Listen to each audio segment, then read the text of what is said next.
Ultima! The state of that thing.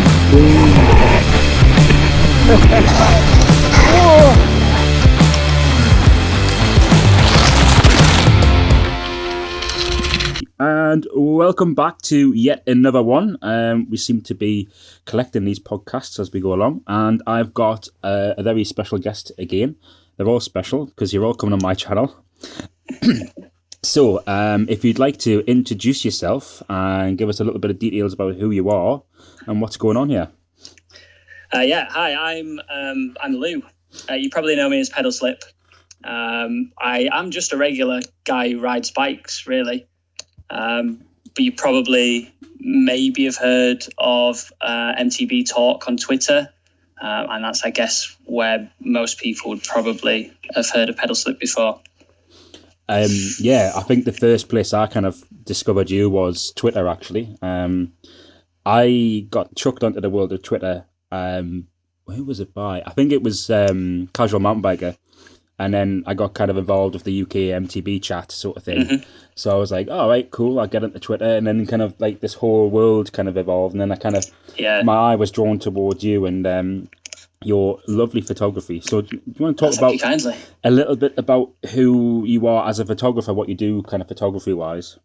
A lot of bike shots, product shots. I work a little bit with Total Mountain Bike. I work quite a lot with Total Mountain Bike. We write reviews and share social rides and that sort of thing. And I do the photography with those guys. I sometimes do product shots with brands. And then I take a lot of shots when I'm out riding and post those on Instagram. Yeah. I mean, we've had a few back and forth conversations and stuff like that. But I do remember one that kind of really sparked my interest. I've not really done a lot of product photography, and my God, like your product photography stuff is beautiful. I've got a thing for product photography. I really do enjoy it, and when it's done right, it's like, oh, hey. I appreciate that. So what kind of like got you interested in photography in the first place then? Well, a long story, but I guess we've got time. That we have. This is going to be a really long podcast, I think. My brother wanted to buy my old car off me, but didn't actually have any cash at the time. But he had a pretty decent camera, so I swapped him my old Fiat Punto for his camera. Right. And I had it sat around for ages and ages, and then never really did anything with it. Bought a bike, got into biking, and then started looking at things online to do with bikes, and then thought, do you know what? That camera's sitting up there collecting dust. Let's take that out. Let's learn how to use it. Why not? And that was a long process, trying to use a full DSLR, having never ever picked one up before. But that's where it all started. Yeah, was swapping a car for a camera. You can tell the state that the car was in if I was able to swap it for a camera. Swap it for a camera, yeah. No, definitely. I mean, like, I kind of started when I was probably about 8-ish. I got given a camera. Well, not given a camera, but like I got given like my granddad's camera to use for a little bit, and it was kind of film, and I got taught how to use things like the light, the darkroom, and bits and bobs like that. So that was kind of like my sort of baptism of photography. Yeah. Forgot about it, and then probably when I was going into my sort of teenage years, I kind of picked up like a point and shoot. It was like I think it was like a Cool Pix or something really crap like that. Yeah. And I remember this is one of the things I kind of like have like really stuck in my memory about it. I went. It was in 2005, I think it was. It was like we went to Mexico for a family holiday, and I was kind of just taking photographs at the time, like just like normal snapshots and stuff. Yeah. And I remember like going to these kind of weird sinkhole things, and I remember like taking some like really random sort of like shots of it, and it just looked like really kind of sci-fi-ish, and it looked like it's very abstract. Yeah, it was really like avant-garde almost, and it was like, oh wow, that's cool. Didn't edit it or anything like that. Came back home, started doing the same sort of stuff, and kind of just like, I remember like my dad was like, he was into photography, but like not in like the sort of aspect of looking for low angles, this, that, the other. He was just like, it was, I want to take photographs of the kids or whatever like this.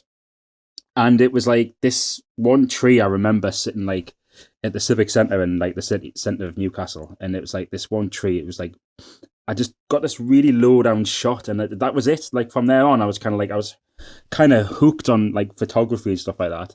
Yeah. What have you got like a sort of like a really memorable like photograph that really kind of sticks in your head, or like are you kind of still kind of chasing that? I have a really cool one of Chaos Seagrave from the weekend at Hardline, which I haven't posted online yet, but that man probably go up tonight. That man is a madman. Yeah, and he is just pulling the biggest whip, and that is probably my favourite picture. Aside from those, if I've got to pick one further back, would be Grenicide and Lady Cannons. Yeah, they always seem to produce really nice photos. I don't know whether it's the light there or the shading of the trees or what, but especially at Lady Cannons, I'd sort of found a style that I was happy editing with and grading the colours as I wanted them to come out, and I'd really sort of mastered or mastered as much as I needed to at that point Lightroom, where I edit all my pictures. Yeah, and there were some really nice shots that came out of that session at Lady Cannons, and yeah, they stick in my head. I couldn't pick one, but the full set sort of stick in my head from Lady Cannons. Yeah, I mean, like you're talking about like Lightroom and like getting the grips of that.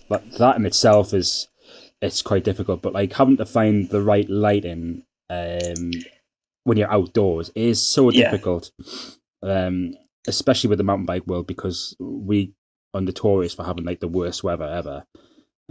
It's kind of like similar to like with a lot of like ski and snowboard photography, which I do, like because you obviously like with you setting your white balance and things like this. Like I have like entirely just white everywhere with skis, with snow and things like that. Yeah, just a bit overexposed on the side of a mountain. Yeah, no, it is really difficult. I mean, I like those kind of shoots because like I like to kind of work for that image in a kind of sadistic kind of way. It's one of those kind of things, but like, yeah, I enjoy the challenge of photography and kind of what it kind of throws like at a sport, but like being able to, because like you will have heard this quite often, especially with like photography, is like always tell a story, what's going on, like what is the story here, and I'm like, I don't know, it's looked cool. Like that's do you know what I mean? But now like I'm kind of getting a bit older and a bit, like a bit wise. I think I'm wiser, but like I'm starting to kind of bring an image to life with like the way I edit and things like that. Yeah, and colours and shades and high contrast and throwing texture in or taking texture out, or that can all have an impact on a viewer for having a look at the image, can't it? So definitely. Throwing cool tones on an image, it helps you tell a story that maybe it was harder to get the photo, or the weather was colder, or we took some when we were in Spain with on the bikes out there, and the colours, we ramped the warmth up a bit, to show how warm it was out there and how it was slightly more challenging riding in the heat. So there's so much that you can do with an image after you've taken it that can help you tell that story as well. Yeah, I really enjoy the editing as much as I do the taking of the photos. How often do you spend on an edit, like on one photo particularly? It depends. So I photographed the social ride at Sherwood Pines and at Leeds Urban, and with it being a group of people that are coming out to ride, and then I take the photos, head home, edit them all, post them all onto Facebook that same night. Yeah. And I can get through 200 photos in maybe 2.5, 3 hours, something like that. Yeah. But they're not edited meticulously because I'm giving them away. Yeah. So, exactly. I mean, don't get me wrong, they're edited. And I'm obviously trying to keep a high standard, but a photo that is a special photo to me. I took a photo of my dad's dog, for example, and the dog was previously my granddad's before he passed away. Yeah. And then now my dad has the dog, and I took a photo of that dog for my dad for Father's Day, it was quite an emotional attachment to it. And I spent probably, I don't know, maybe eight hours editing that. Taking out tiny specks of dust on the dog's fur and sharpening up, highlighting the eye and just little things, just tiny tweaks. Because then I printed it, framed it, and gave it to him, so it had to be perfect. Something that was there was no other choice. So pixel perfect to kind of really put the cliche sort of quote in there. Or as close as I could get it. No, nothing's ever quite perfect, is it? Because since I've been round to his house and had a look at it on the wall and thought, oh, I missed that though, didn't I? It needs a redo. Always. Yeah. I mean, that's one thing, like, because I've got a photography, like, Instagram, which to be honest with you, I've neglected.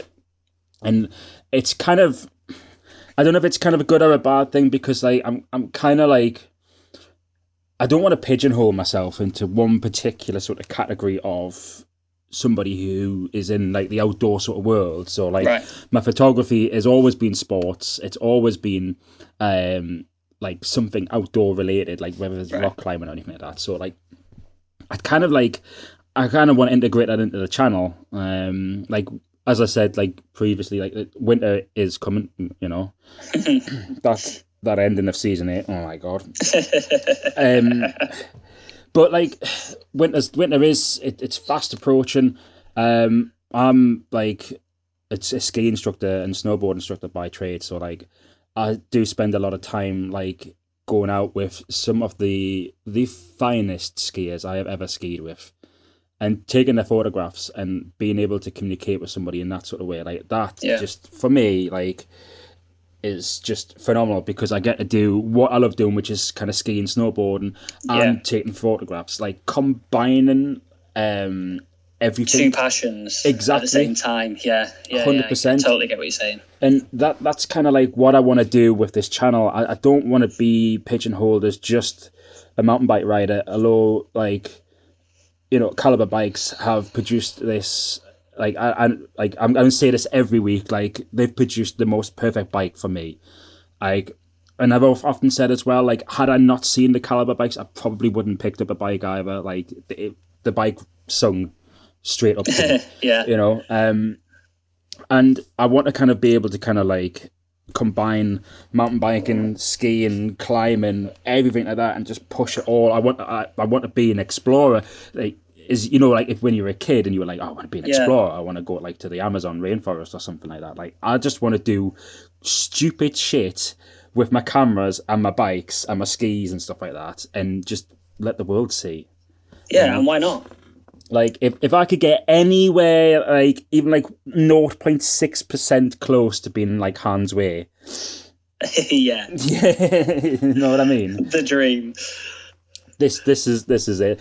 So, like, do you do anything else other than sort of, like, your photography and also, like, your mountain biking, or are you pretty glued on that, or? Pretty much live and breathe biking.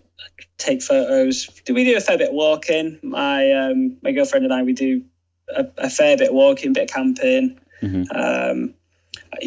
Similarly to you, I guess I like to be outdoors. I think it's a common thing that runs through loads of mountain bikers, isn't it? That we're almost in it as much for the adrenaline rush of the biking and for the love of nature and being outside and having a wide space to clear your head and.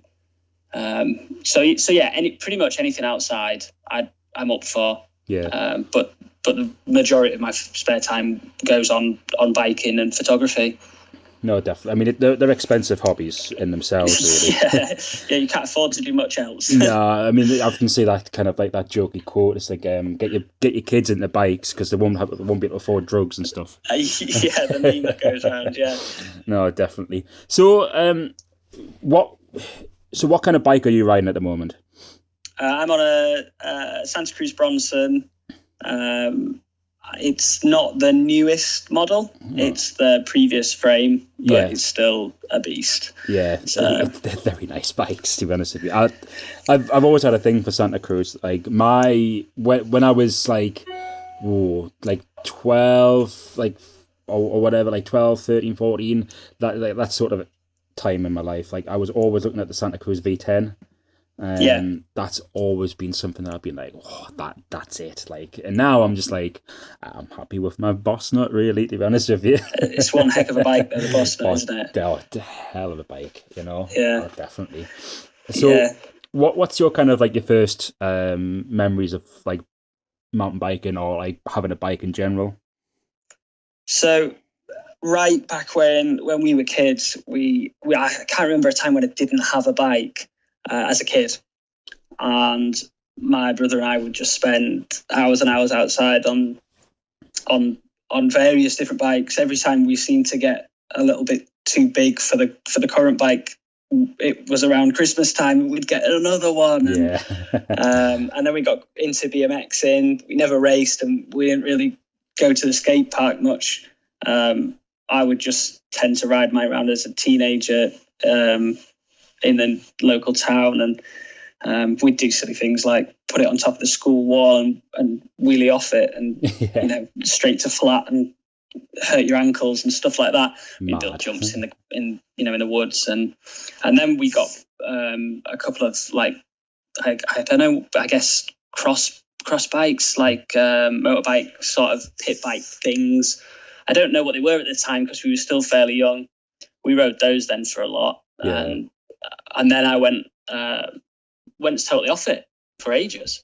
Didn't have a bike from probably, or didn't use a bike aside from getting myself to work and back, probably from the age of, I don't know, maybe 15 through to 22, something like that. Yeah. And then found it again in 2015. Yeah, I kind of went around a little kind of like a block of, but it was like kind of like a mental block, like a writer's block of riding a bike. Really, I wasn't interested. Yeah, I was kind of just doing other things and just floating through life, really. And I think because I've had this epiphany of having my bikes back again, like it's opened up like a few things, mainly because I like to do it for exercise. That was the main sort of criteria of having a bike. I used to ride to and from work, like as most people do, or a lot of people do, and then I had some local trails near me, and I thought, oh, I used to ride them as a kid. I wondered what they're like.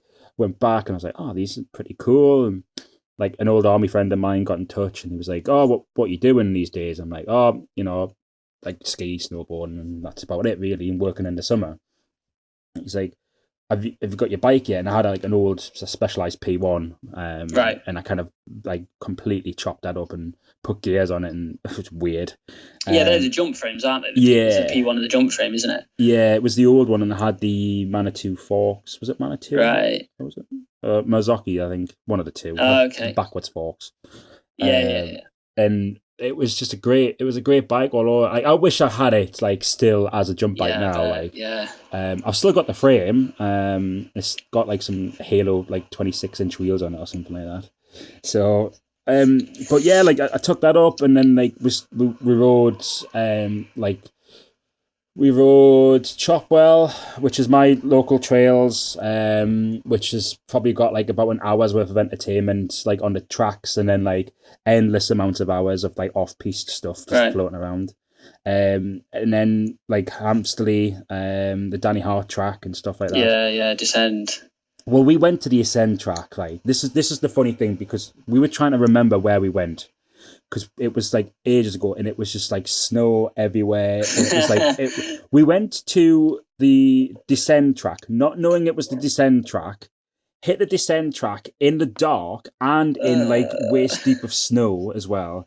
And we were on hardtail, we were both on hardtails, just tear-arsing around, like ripping around, like freezing our tits off. And we had like the best time ever. It was super, super funny. And there wasn't a single person there either. It was just brilliant. Like, thoroughly enjoyed it. I highly recommend going to your local trails in waist deep snow and just having a blast. Yeah. And we did Dolby a few years back in the snow, and Dolby's not particularly certainly not the stuff we were riding at the time anyway. We were still fairly new to it. Yeah. And went up there in the snow.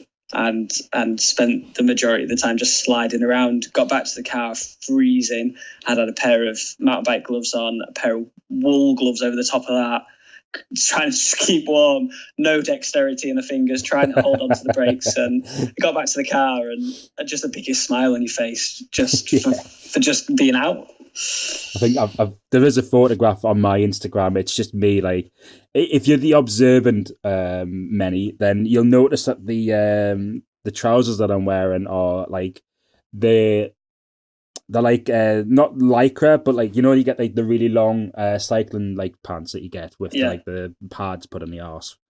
I've got like a pair of them on and like a North Face jacket and like an old like ski helmet, like which looked like a bit of like a bell-shaped mushroom thing, and it was just such a weird look. And I was like, what am I doing? Like, honestly, like, but I was there like just having like the best time ever, just doing the stupidest things ever, all because my friend was like, yeah, I'll drive up from Taunton all the way down south to come up here to ride around on bikes there. And I was like, fair play. So we ended up going to up to Scotland to do a bit of snowboarding. Managed to get like half a day because the weather was so bad. And then we ended up kind of going back up to Scotland, like just not last year, just like within last year.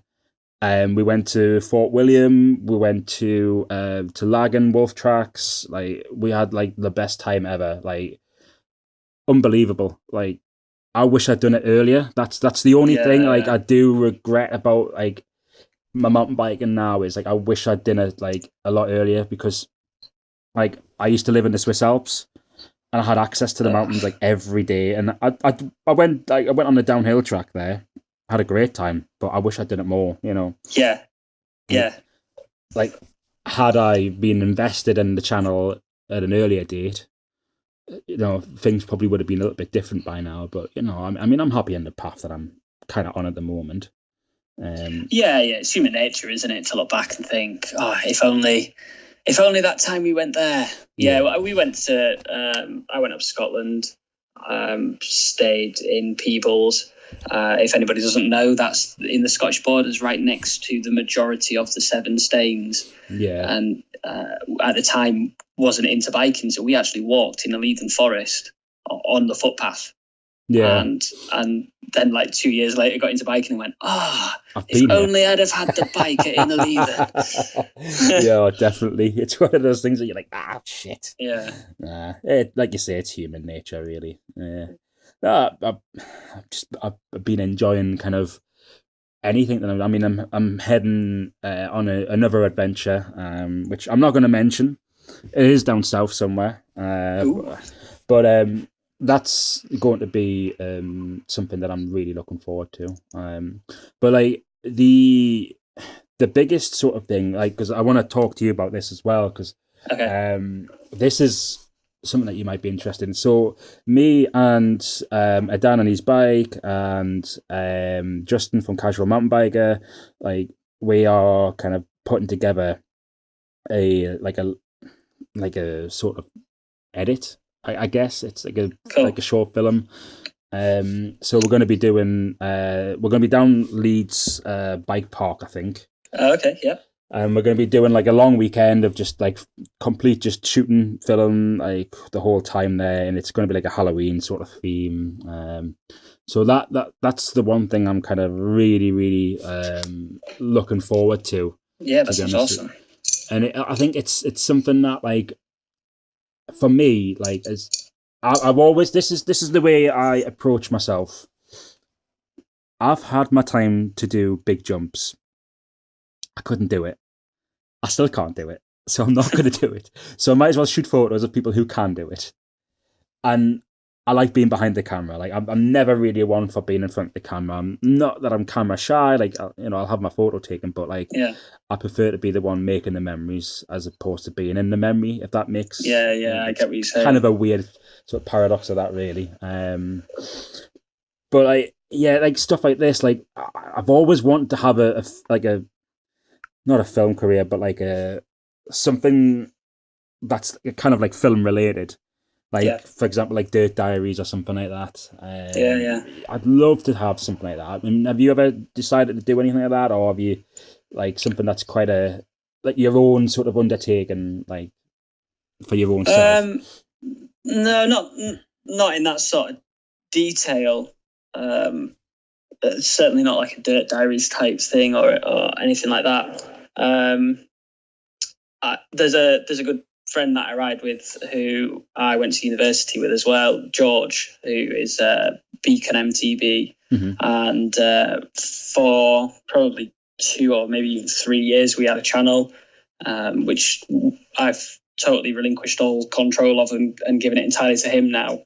And for a while we kept fairly regular vlogs, once a week, twice a week, that sort of It's a lot of work. consistency.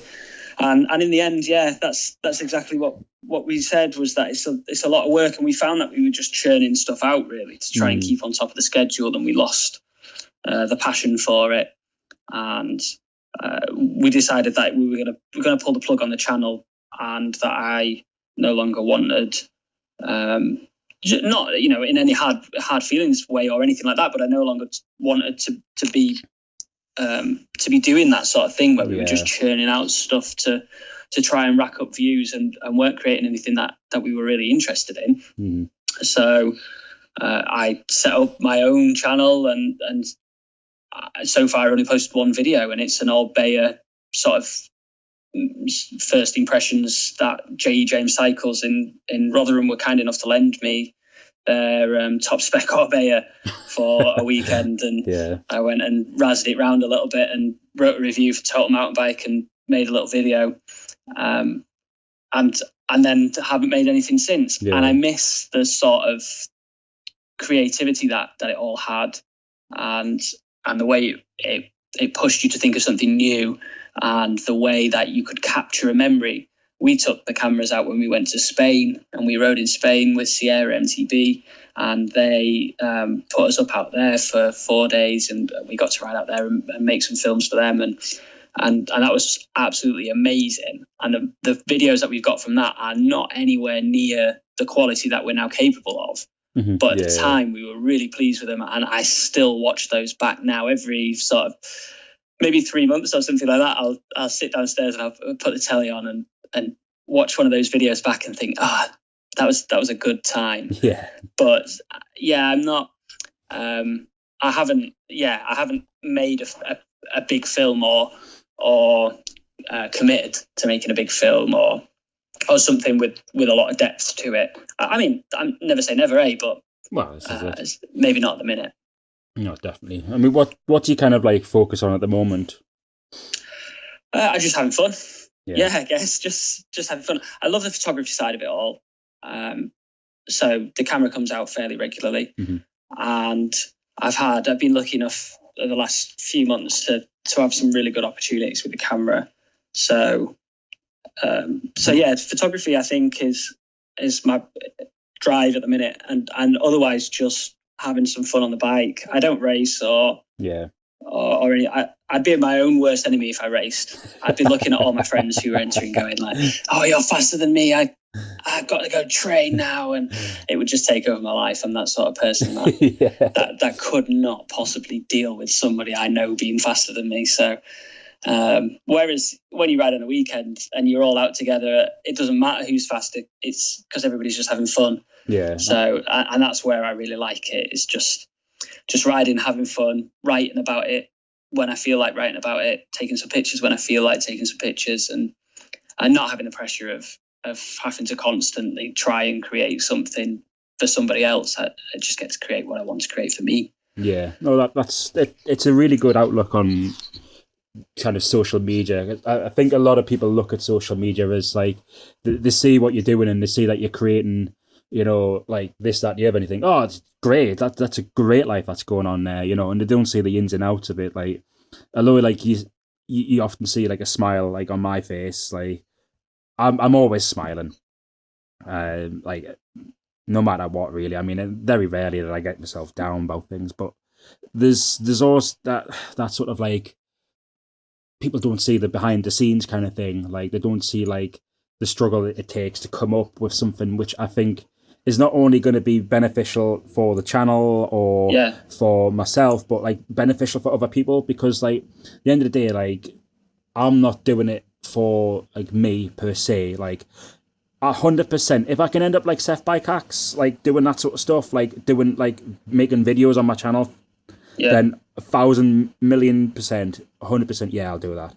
But like, for example, like some videos, like I want to be able to put something out that's going to help people, you know, and I need to be able to kind of like be in that sort of creative sort of like mindset to be able to do that.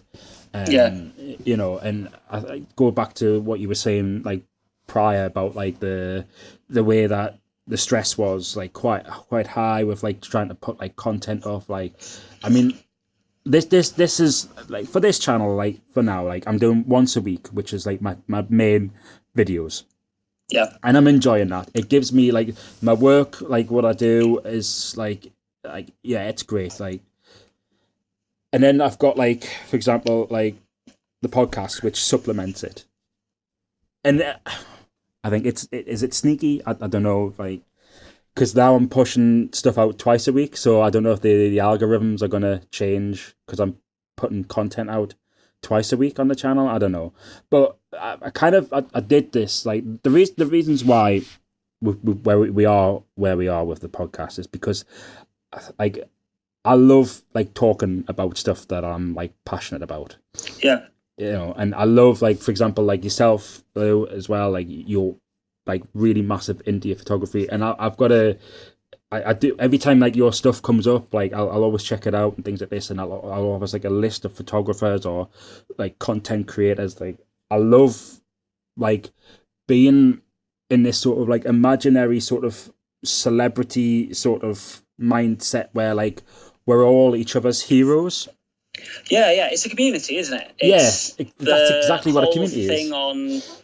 Online and on social media, you can get lost in it in the numbers, and you can become obsessed with the number of subscribers. Where it got to a point where George and I would virtually check in the channel every day, hoping that we'd finally broken some kind of ping that's going to the 100 subscribers, and then we'd finally broken the 200 subscribers, and then it sort of got to a point where we broke 500 and went, what are we focusing on? Just a number that's growing. This is just a number. We're enjoying it less and less, and the stuff's not getting any better because really we just want to go out and ride this weekend, but we've brought 2 bags of camera gear so we can capture some footage and a drone and 4 lenses and stupid amount of stuff. I rode Kumkan with a full camera kit on my back the whole climb all the way up along the moors at the top, and then the descent with my camera bag full with a DSLR, 3 lenses, and God knows what else was in the bag. That took it didn't take the fun out of it because I got some shots of mates riding down it, and it was really good, and I was really pleased I took it at the end. But that became the norm of going out on the bike and taking the camera stuff and to capture the footage ready for the YouTube channel, which then needed editing, which then it didn't make any difference on the numbers, and then I sort of went, well, hang on a minute, what am I making this for? Why am I'm making it for a number on a screen on a platform that may or may not be there one day, then a Vine, for example, Vine was huge. That was massive. And then that just disappeared overnight. And I'm not suggesting for a minute that YouTube is not worthwhile putting the time in, because so long as you're enjoying it, I think it absolutely is. But if you're not enjoying it and you're just watching the numbers, hoping that they're going to creep up, hoping that they're going to eventually get to that magic number where you can monetize your videos so you can earn 4 pence on a video, what what are we doing this for? So that's why we decided to dollar bills, y'all. Exactly, yeah, and it's not, like you said, it's not what everybody sees. Nobody sees the struggle of carrying all the gear around, and then the pain it is to edit it all, and then the fact that you're actually not making anything out of it, and this is all supposed to just be for fun anyway. No, and like you say, if it grows to that, then brilliant. But in the you've got to enjoy what you're doing. Otherwise, what's the point? No, this is it. I mean, for the most part, I enjoy it. I'll be the first to put my hand up and say like I do like to edit. I like to edit when things are in my mindset ready to edit. Like I'll go, right, okay, I've got some enthusiasm. Like, oh, I know exactly what I'm going to do. I'm going to cut this, I'm going to cut that, and I'm going to chop that, put it together, and then it all goes together smoothly. But like when the days where I'm not really thought it out, and I'm like, oh, it's Thursday evening, like I've got to put this out for tomorrow. Right. Like, it's Friday. I'll get up really early on the Friday, and I'll edit it sometimes, and it'll just get put out at 12:15. I'm like, why do I do this? Like. And then I keep thinking, what if I just put a message out and just say, no video this week, guys. Like, it'll be next week. Like, not one person will care. Not one person will be like, it's fine. You know, I don't care. Like, you know, it's not like, I mean, you look at like some of the big YouTubers who skip a week and everyone's like, dude, it's fine. Don't worry about it. You know what I mean? Yeah. But there's this overwhelming, like, sort of like thought pattern which goes into my head. Like, don't let people down. Like, I hate letting people down. Like, it's one of the big things like that floats around in my head, and I'm like, I just want to get it out. Like I want to put something there. I want to be there, you know, like because I love like weekly content. Like I look forward to it every week. Yeah. And like I hate it when like it's not that I hate it. It's like I'm like I wish that video was out this weekend or whatever like this. Like I was looking forward to that, you know, you kind of a little bit disappointed, you're like, well, you get over it straight away, you kind of thing. But you know, I think there's a pressure that I put on myself to kind of make go, yeah, okay, to get it out.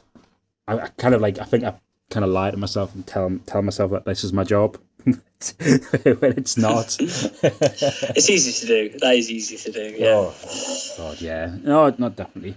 So like going back into the kind of photography and stuff like this, because like I get asked quite a lot, like what's the best camera to use, like, or how do I do this, how do I do that, and stuff like this. I mean, like where, like, well, let's have a look at your camera gear to start with, because like I want to, because I've had this conversation before, like many a times about what to carry, and like you say, like you carried like a shit ton of gear. I mean, I went to Fort William and I had like my big 32-liter bag full of camera gear, and tripods and bits and pieces like that. And I'm okay with that stuff. I've been carrying heavy bags all my life, really, so it doesn't bother me.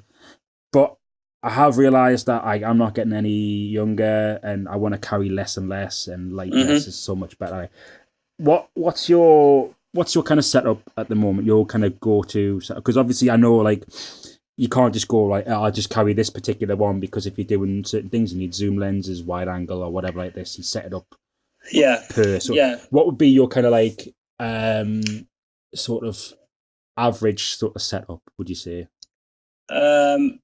If I'm out on the bike and I want to put a good run in and have a bit of fun, and you know, we might be out maybe 3, 4, 5 hours, something like that, don't carry a camera, just carry my phone or a GoPro, and make do.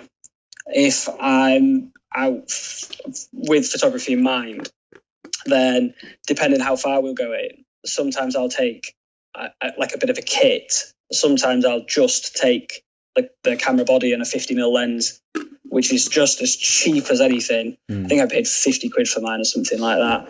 And like the Nifty 50 is just a fab lens.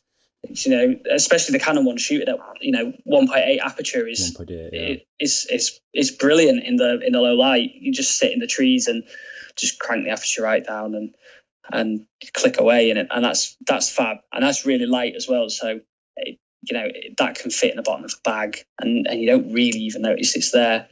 If I'm out and and we're going to be out taking photos, and that's what we're going for, having a bit of a media day, then usually I take the full kit. So I'll take camera body. I shoot a 77D, a Canon 77D, which is not a professional camera. It's not top spec or anything like that. It's a semi-professional range, isn't it? It's that kind of. I think so. Yeah. It's good. I really like it. It's a great camera. Yeah, because I use the 80D, and that was kind of. I think that was in a successor sort of range. I think. So the 80D is the weatherproof one, and Yeah. the 7070 isn't weatherproof. But aside from that, they're pretty similar. There's some small differences, but the sensor's the same, which is the main thing. And it's got the articulating screen on the back, so you can spin it around and that sort of stuff. So yeah, I love the camera. It's absolutely brilliant. If I was being really picky, it could do with being a little bit better in low light. Yeah. And it could do with more frames per second, on a high-speed shutter, so that you can capture a little bit more without it going, oh, slow down, I'm too busy. Yeah. And it takes ages to load. I think they did that with the 90D, though. I think that's been because they've just upgraded everything into there, and I think they've taken all the criticisms from those and tried to put it into the 90D. But right, if I was to buy a camera now, I think I'd recommend mirrorless and go something, maybe the mirrorless Canon, the EOS R, or maybe even down the Sony lineup and go maybe like an 8-7 III or something like that. My only thing with Sony is the the layout of the menu system. Mm-hmm. God, it's so confusing. And the colour science isn't as good either. Yeah, in my opinion. Yeah, this is the thing as well. Like the colours. I mean, I think it's down to how you edit it. If it's raw, right. You can bring it all back anyway. Exactly. Look at us camera geeking out now. Your listeners are going to be like, what is he talking about? These are just numbers. Spokes, 26-inch wheels. There we are. We're covered. Back again. But yeah, I mean, like if there is people out there who kind of like do look at the geeky specs of things, like, I mean, I look at things like the weatherproofing was a main thing for me because I mean, I've took some tumbles in like neck deep snow and right. And if you're out in the snow, you really have to have it weatherproof, don't you? Like I can get away with it. We just put the waterproof housing on, or cut a hole in a plastic bag and slide that over, and we'll make do. It'll keep dry enough. But yeah, in snow, it's got to be weatherproof. Oh God, yeah. I mean, like it's just one of those things where it's just constant. But I will say one thing. You don't get any dust problems when you're in the snow. I can change my lenses without any issues. That's the one thing I do appreciate about being in the snow. Whereas, like, I've shot some stuff like in some desert environments before, and I've been like, right, I need a Formula One team ready to just kind of swap the lens straight over and keep it all covered. And I was like, oh God, there's dust everywhere, and I had to kind of clean it constantly. And I was like, Jesus Christ. But yeah, like, so what? Like going back to your kind of setup there, like yes, so a full setup, which we took out this weekend. I took the 77D. I've got a Sigma 24-70, which is a beast of a lens. That is a nice lens, and I love that thing. That is my go-to thing. It's metal and it's heavy. I like that. If I'm going out for it, then that's got to come. Depending what I'm after, I might take the macro lens.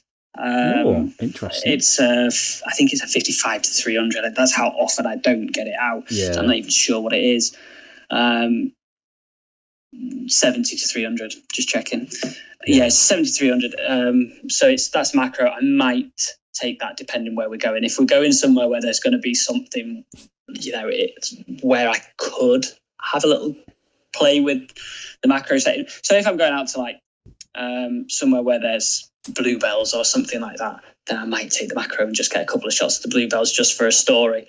And then I have a 55-250, which is cheap but a versatile lens. I'd love to replace it with the 70-200, but they're just so expensive. Yeah, so big and so heavy, and the quality is totally there. But if I'm thinking about riding my bike, I'd probably stick with the 55-250 just because it's so light. Yeah, this is the thing, because I've got like a 70-200, and that's the L series, image stabilized. That's aperture f4.0. Right. That thing is unbelievably sharp. I didn't realize that you could get like that sort of sharpness. Yeah, the L series are, the top spec lenses, aren't they? They're amazing. The Sigma that I've got, just the one I said earlier, the 24-70s, that's pin sharp too. And the difference between that lens and say the 55 to 250, they're just poles apart. Yeah, you get a decent image out of the 55 to 250, but the image out of the Sigma is just absolutely outstanding. Useful. Yeah. I mean, the first when I took my first, I went to Canada. I went to some peaks up in British Columbia. It's about 4 hours drive from Vancouver, and it was basically like as you imagine, like Whistler, when you see like the bike park and stuff like that, those kind of trees, but just everything's just covered in snow, and it was just like an absolute dream. Like I shot a few competitions there. There was a few sort of like semi-professional and professional competitions going down, and like the thing was just lightning fast. Yeah. And I haven't used, this is the thing, I've only used my 50 and my 24mm, my pancake lens, like any sort of photography with my bike. Yeah. And I used I think it's an 18 to 300. I think it's something like that. That's an old Sigma lens. It was a zoom, like a hyper zoom or something like this. And then that was just kind of like, that was me kind of first kind of introduction to like shooting anything bike related. And I got the grips of it like pretty rapid because I was so used to people flying off cliffs. And I was lucky enough to shoot photographs for the Swatch World Cup. If you know about your skiing, this is the kind of like equivalent of, I would say, Rampage or Hardline. Right. Okay. It's like if that's like 50 foot or more, like drop it. Yeah. They're just flying off these cliffs, doing triple backflips and all sorts of manner of crazy shit. Some of them, like, I think they get like airlifted up to the top of these mountains. I mean, they are like, when I say crazy mountains, I mean like it's like knife edge sort of stuff. Yeah. And they're picking lines. And I was like literally like wedged into the side of this cliff. Like there was bolts there. I had like harnesses on, and I was like kind of just like clicking away, and I was like, oh, God, it was just unbelievable. Like the best sort of thing I've ever done. You know, and that was kind of like something that I've like, it's always stuck with us. Yeah. And it kind of like transcribes through like seeing an image. Like when I want to create something, I've got like an idea. I go, okay, I'm going to take this lens, I'm going to take that lens, I'm going to do this. And I suppose like you kind of like look at it in the same sort of light as well. Like I've got this image in mind where we're going. I've rode here before. Right. I want to take this image and set it up in this sort of, I don't know. And then you kind of like look, right, where's the light? Can I change this? Can I change that? And right. I like that. I like being able to kind of adjust everything and kind of like look for certain things. What do you kind of look for like with your images? Because you've got like a very specific style as well, or haven't you? Yeah. So the way I edit is quite heavy on the oranges. Love orange. Send the greens quite dark. And cool those down almost, so that there's the almost playing off the orange and blue sort of vibe. The teal and orange is such a classic, classic combo. So I like that colour scheme.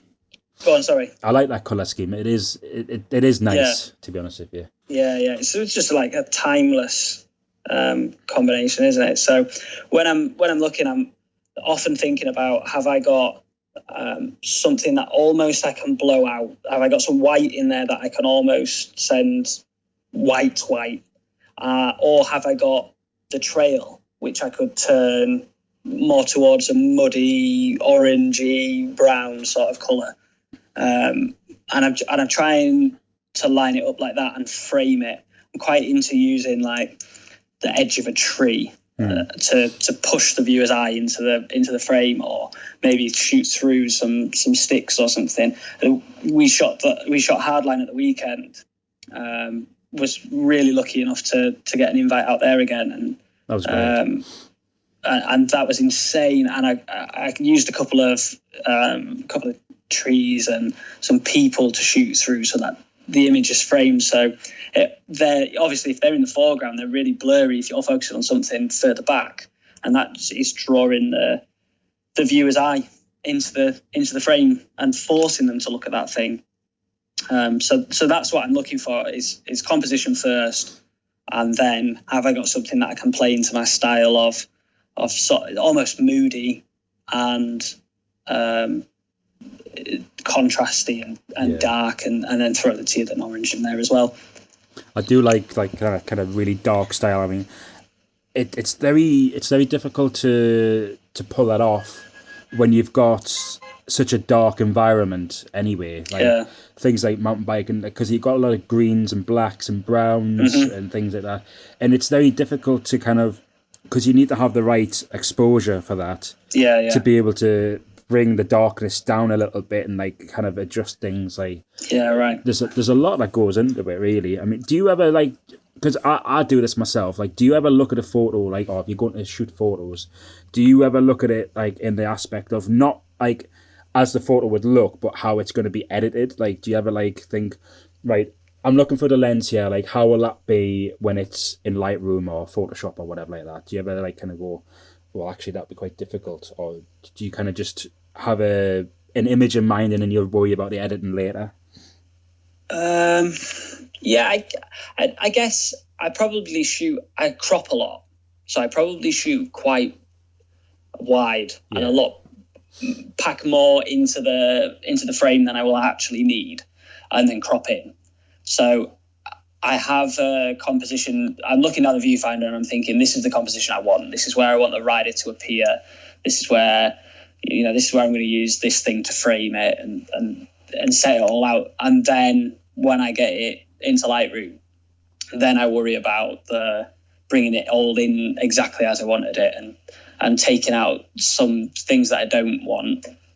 So you always end up with things in a picture you don't want. Like, so we rode at Leeds Urban and we took the cameras, we took some photos, and the way markers on the trail telling you not to ride up that part of the trail. So I'm taking a photo as someone's coming down it, and in the background you've got the wrong way signs. So of course you don't want those in a picture, so they've got to come out, and things like that I worry less about, and just focus on is the light right, is the composition right, and will I be able to pick the subject out of the background? And if I can do those things, then the rest of it is pretty much fixable in Lightroom. Well, most of the time. I mean, the light's never right, really, if you're outdoors. People often think like a bright sunny day is like perfect. Like, no. It's the worst. Yeah, unless you're in a tree cover. In which case, then the dapple light is nice. Yeah, that's nice. But yeah, most of the time, bright sunshine. Avoid.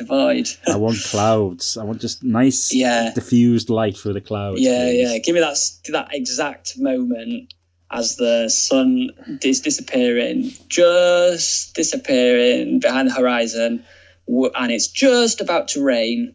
Perfect. With a smidge of golden hour in there as well, just to kind of sparkle it up a little bit. So obviously, like you and me are both kind of cemented into photography and stuff like this. Like, obviously, like there's a lot of people out there who want to take photographs, and I guess there's a lot of people who don't know where to start, or they don't realize that they like photography. I mean, what would you give for like somebody who's kind of like thinking about photography, or like what advice would you give to someone to kind of like, maybe, I wouldn't say starting as such, but like that, like maybe beginner tips for like photography with their bikes and things like that? What to look for? What would you say? I would say shoot with whatever you have. So if you only own a phone with I mean, everybody's phone's got cameras on nowadays. Yeah. So virtually everybody has a phone with them on the trails, even if it's in your bag. If you're going to shoot on that. But I would say maybe shoot through an app. So don't use the camera. It's the camera app on your phone. Shoot through something like Lightroom. Yeah. You download Lightroom free on your mobile. You don't get the full set of features, but it'll shoot a raw image, and that'll obviously anybody listening who doesn't know, raw image is going to get more information into your photo, which means you can play with the colours better.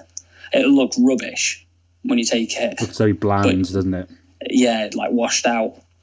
But yeah, shoots through something like Lightroom or Snapseed or something like that, and then Snapseed's the right one, isn't it? Yeah, Snapseed. Or Darkroom even. There's a rip-off. There's a rip-off one called Darkroom, but it's great. And then play with the sliders and see what happens. Just have a bit of fun, and just sit one night, just move that clarity slider up and go, oh yeah, that's the sweet spot. Not too high, not too low, just a touch. And then play with the highlights, play with the shadows, and then find that you can make the image look the way that it felt on the day. Mm-hmm. And when you've done that, that's when you'll be hooked. That's it. I mean, it's all about having fun, really. Yeah. But I think the key to enjoying it is to do it as well. Like, just take a lot of photographs. Hundreds.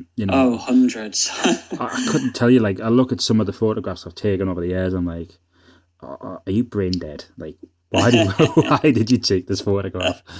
Yeah, and even when even when you kind of think you know what you're doing, and you can have some of the boys sending that stuff over the weekend was, they're the best in the world at what they're doing, so it's not their fault that my pictures didn't come out right. Yeah. But we took probably over 1,000 photos. Oh, easy. Over the weekend. Easy. And I reckon I've maybe got 50 that I'll think are worth keeping. So there's no way that somebody getting into it is going to be able to. You have to have the perseverance to know that you're not always going to get that insta banger. You're going to have to have a go and find that didn't come out right. It's blurry. Up the shutter speed. It's too dark. Put some more ISO in. It didn't come out right. It's not sharp enough. Crank the aperture then. And you're going to play with that for ages and ages and ages, and then you're still going to get it wrong. Yeah, 100%. And you have to have that perseverance and the knowledge that of your photos you're going to walk away with 10% if you're lucky. I think you were saying about your numbers there. Like, I think our numbers drastically kind of alter between each other. I mean, I do a few shoots and I'm really trigger happy.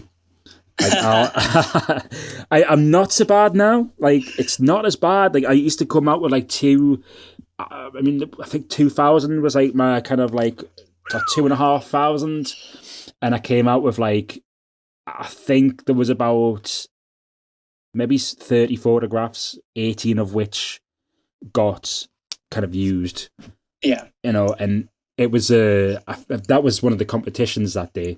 So to be fair, it was an all day kind of thing, but a lot of it was trawling through the photographs and going, that's the same one. It's the same one. Always moving. Yeah. It's sequence. Yeah, always someone's blinked in that one. Yeah. Oh God. I used to this is my job, like when I was in Switzerland, I was a photographer, and we used to have like the Saint Bernard dogs. And we used to have like thousands and thousands of Japanese people storming through Zermatt in Switzerland. So imagine if you go up to the Gornergrat, which is like the pinnacle of viewing platforms in Switzerland.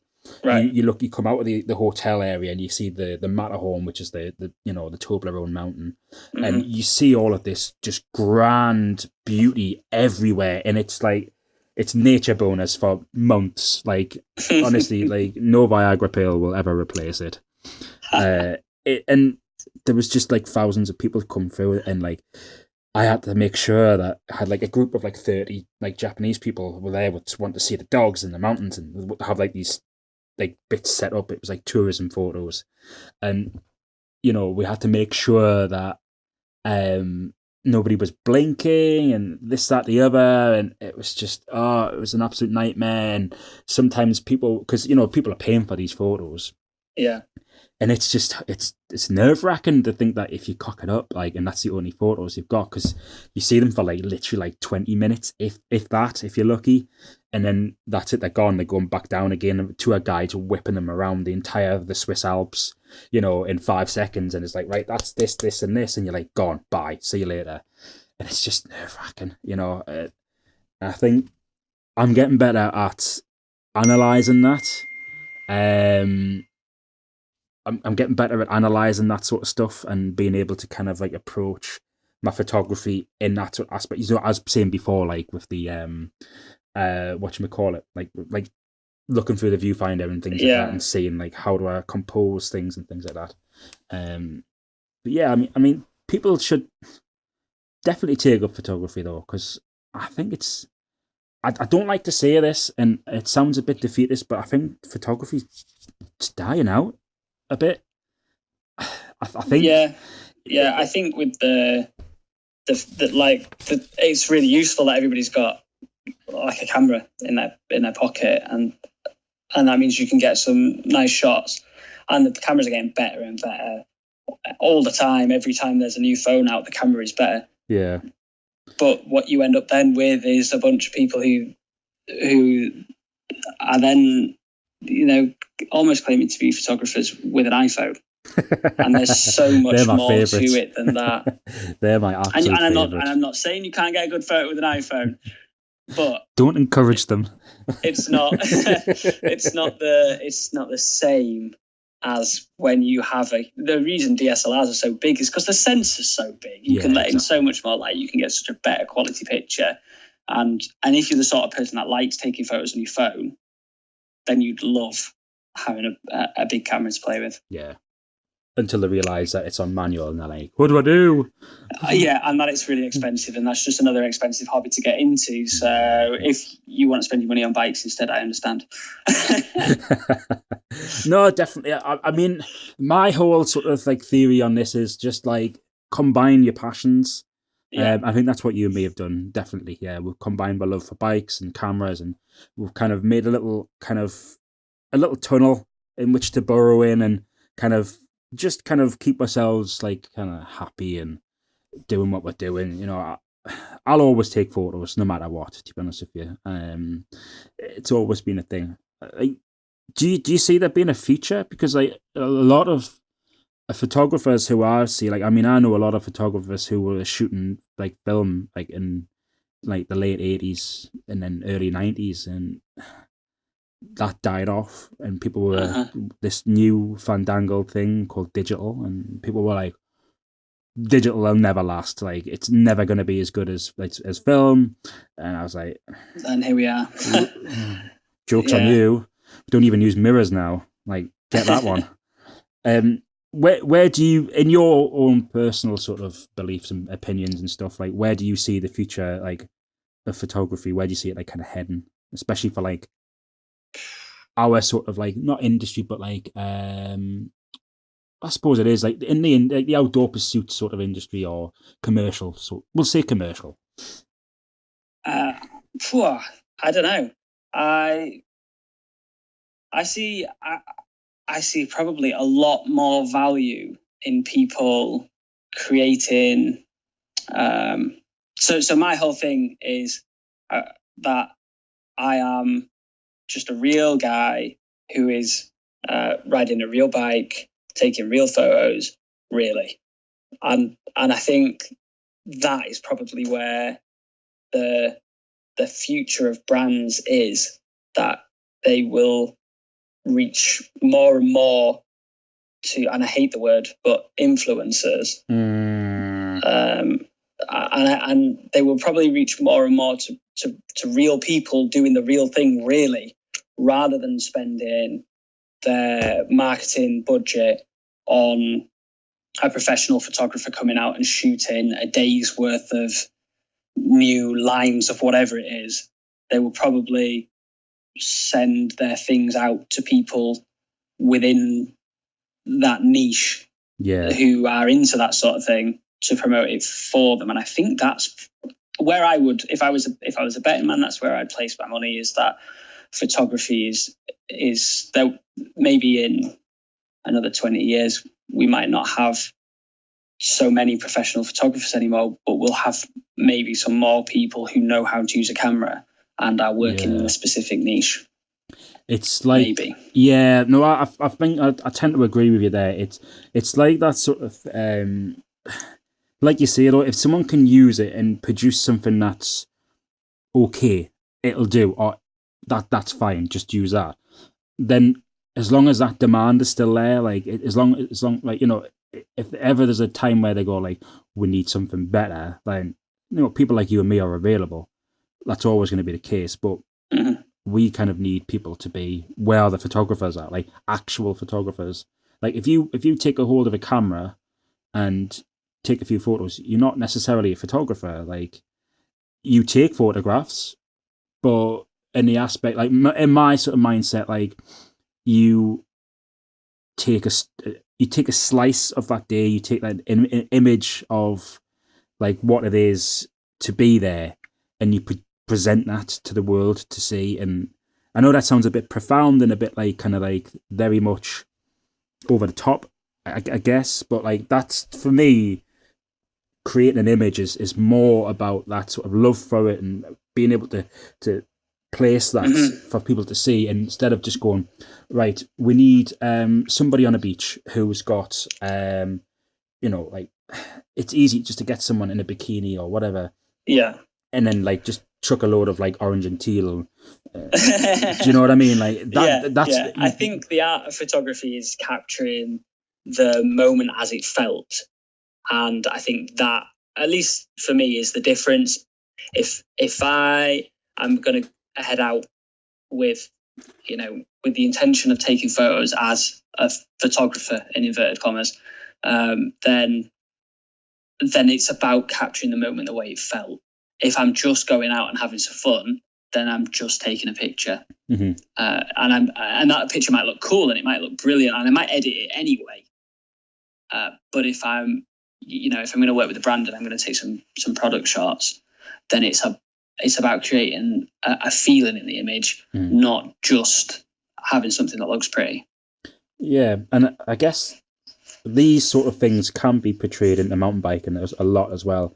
Like, it sounds stupid, but like having those same sort of things like on a trail or something like that, and going, I love this trail because it emotes XYZ, like I feel like, like so good about it.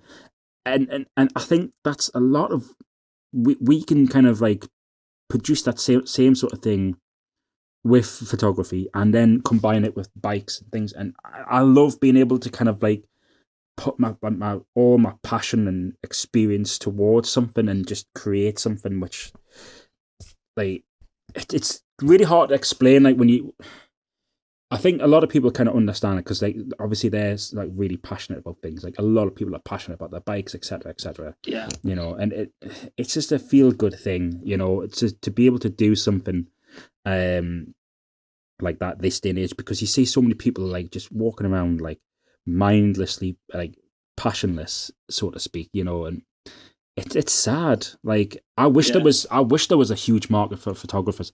I wish it was incredibly difficult to get into the market because there's so many good photographers.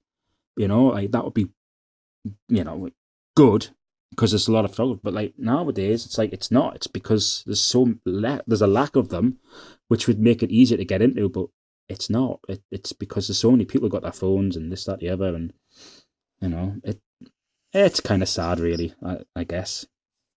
But I've always had these kind of ideas about photography, and I think it is dying on its arse because people don't need it anymore. I think it's only there because there's a demand. I think. I don't know what you think about that one. Yeah, I guess there's probably a lot of us that will still take photos, whether or not we're getting paid for them. I often will just head out with the camera for a walk and just take some photos and then come back, edit them, and then they never get shared anywhere. I don't post them online or show them to anyone. I don't print them out or sell them or anything. I just did it because I wanted to. and I enjoyed it and liked editing them, and that was my entertainment for the night rather than watching telly or something else. Yeah, no, definitely. I often do that. Like, I've got tons of photos that I haven't edited yet, and I've got stuff from like my holidays and stuff, which I thought, oh, I'll take some photos. I liked it. Yeah, I think so long as there's people practicing it like that, even if it's just for enjoyment and not necessarily as a career or they're not making any money out of it, I think we stand a decent chance of there being future photographers, future generations of folk who will also pick up a camera and take photos of whatever it is, whether it's skiing or bikes or mountains really. or whatever. No, 100%. Like, I'm optimistic, and I'm also kind of like, I'm willing it on. I want it to be like, I'm very much a realist. I kind of, like, it's very difficult to kind of look at things and like go, well, if I see it as it is, but I'm still. I hope that photography does kind of like stay like the sort of beacon lit strong, I guess. But only time will tell with that, really. Speaking of photographs and bits and pieces, I mean, we've probably bored off everyone with talking about photography stuff. You also have a website as well, don't you? Pedalslip.com? I do, that's it, pedalslip.com. I write about inane things every now and then. Yeah, right. Usually about what I've done on the bike. It's all bike related stuff on there in one way or another. And that's sort of just my little slice of the internet where I write every now and then. Cool. And you've got some of your photography work on there as well, haven't you? Yeah. Nearly every article I write, the photos are mine. If they're not mine, then the photographer's credited at the bottom of each article. So I think there's only maybe 2 or 3 articles on there at the minute. I call them articles. How fancy is that? You keep doing I've that, written at the bottom. If they're not my photos, if there's no mention of whose photos they are, then they're mine. Yeah. Oh, cool. And speaking more about photography, editing sort of stuff, you got your own presets, I believe, as well for Lightroom. Yeah. I just thought, why not? We'll put those out. They're like $3 or something like that on Creative Market. So they're not that I'm American, but it's an American website and you can't set it in pounds. So it is what it is. But yeah, I figured they're the presets that I use most often.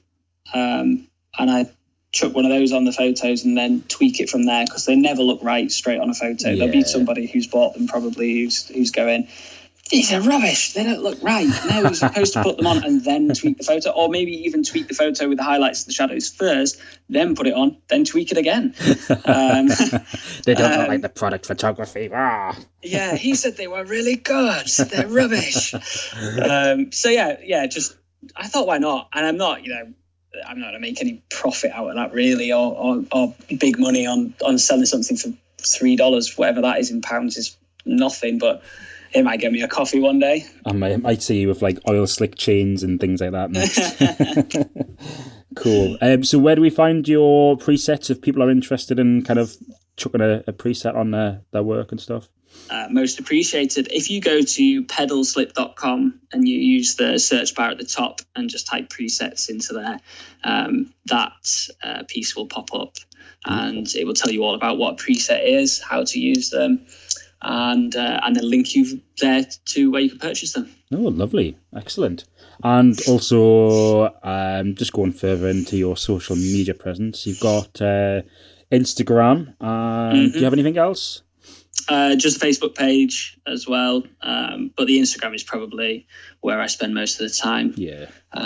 That's pedal_slip. Yeah, and the same for Twitter as well, is it? Yeah, and Twitter's on there. Yeah, that's pedalslip on there. Yeah, it's if you go on pedalslip.com, all the links are at the top, and you can find me on the web.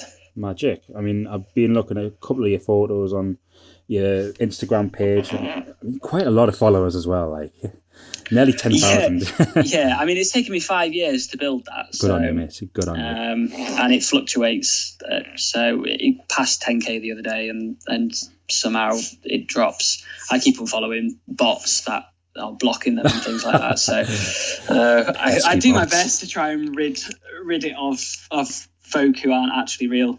But yeah, Instagram's probably where I spend most of the time at the minute. Spot on. And your recent stuff is all hardline. So if you've been watching the hardline stuff, have a look at Lou's page on Pedal Slip. Magic. Right. Well, thank you so much for coming on to the podcast. No, thank you very much for having me. It's been an absolute pleasure. If you think you're going to get off the hook about not hearing about photography stuff, you're in for trouble, because I've been wanting to kind of like explode my photography stuff a little bit more and talk about it a bit more, but I've had to keep it kind of mainly bike related. Well, I am a bike channel, sort of, I guess. So yeah, there's probably going to be a little bit more photography wise sort of things. If anyone's interested in discussing photography, or if they want to learn a little bit more about it, come and check out Lou's page. Come and check out my page, The Northern Rider, and just have a look. If you've got any questions, I mean, feel free to drop me a comment as well. I mean, Lou, I mean, obviously you're the drop a message or a comment, or maybe set up a group chat with us both. Oh, even better. I like that. That's, if you want to do that, feel free. We're more than happy to answer any photography related questions. We're not doing it for any other reason other than the passion of it, really, and we just genuinely love shooting photos, to be honest with you. So, once again, thank you so much for coming in. So, thank you to everyone else listening to the podcast. I hope you've all enjoyed this edition. I will be speaking to everyone next week, so thanks again for dropping in. Don't forget, I'm the Northern Rider, and I'll see you guys in the next one.